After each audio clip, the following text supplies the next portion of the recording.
Pernah nggak sih ngerasa hampa gitu aja? Padahal kalau dipikir-pikir, hidup tuh baik-baik aja. Nggak ada masalah besar, semuanya kelihatan normal. Tapi di dalam sini kok rasanya kosong ya? Nah, yuk kita bedah bareng-bareng fenomena yang membingungkan ini dan kita cari tahu penjelasan biologisnya yang mungkin nggak pernah kepikiran sama sekali.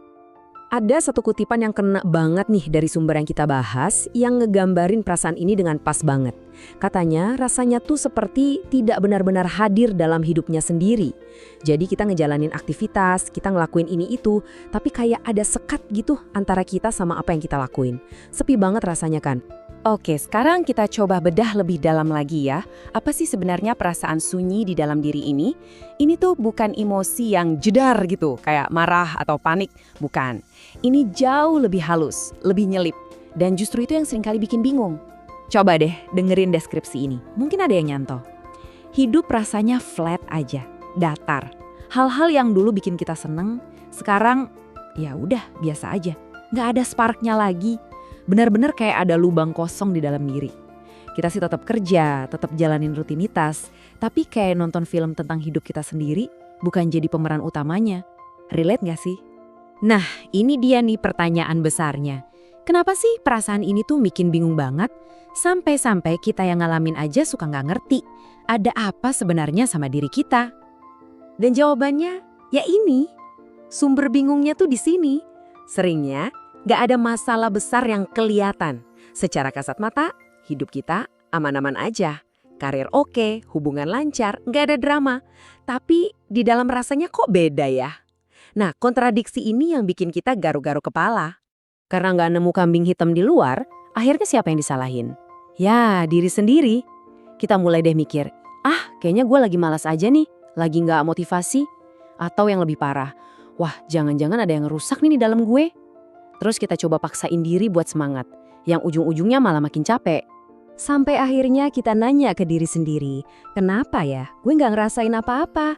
Kenapa semuanya jadi hambar gini? Kok nggak seru kayak dulu lagi? Pertanyaan ini wajar banget, dan spoiler alert, jawabannya tuh bukan soal kurang niat, tapi ada hubungannya banget sama biologi tubuh kita. Oke, siap. Sekarang kita masuk ke bagian yang paling wow. Ke penjelasan yang jarang banget orang tahu. Ternyata, rasa hampa itu bisa jadi adalah mekanisme pertahanan tubuh kita. Ini bukan soal mental yang lemah, tapi soal respons fisik tubuh. Coba perhatiin deh perbandingan ini. Ini kuncinya. Kalau kita stres sebentar, katakanlah dikejar deadline, tubuh kita langsung masuk mode siaga 1.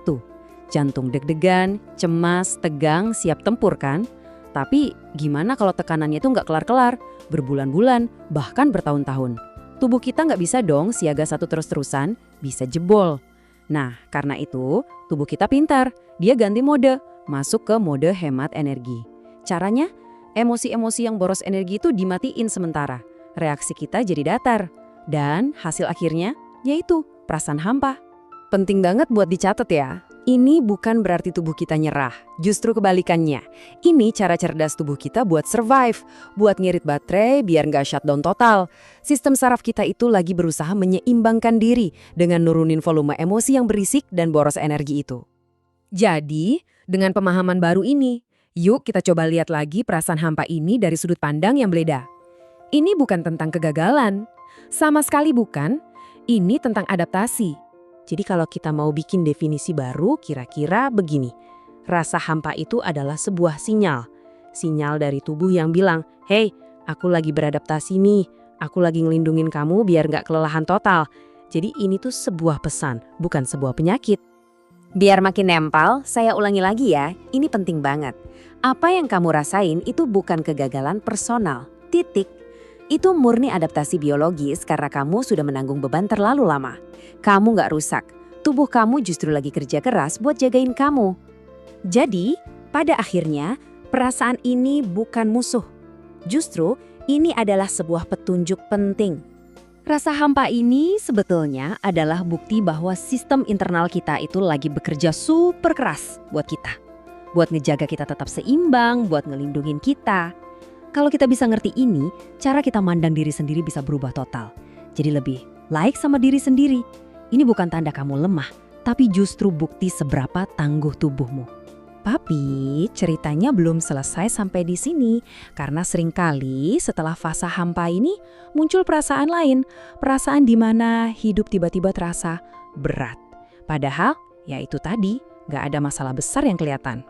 Nah, kenapa bisa begitu? Fenomena ini yang akan kita bedah di pembahasan selanjutnya. Sampai ketemu lagi!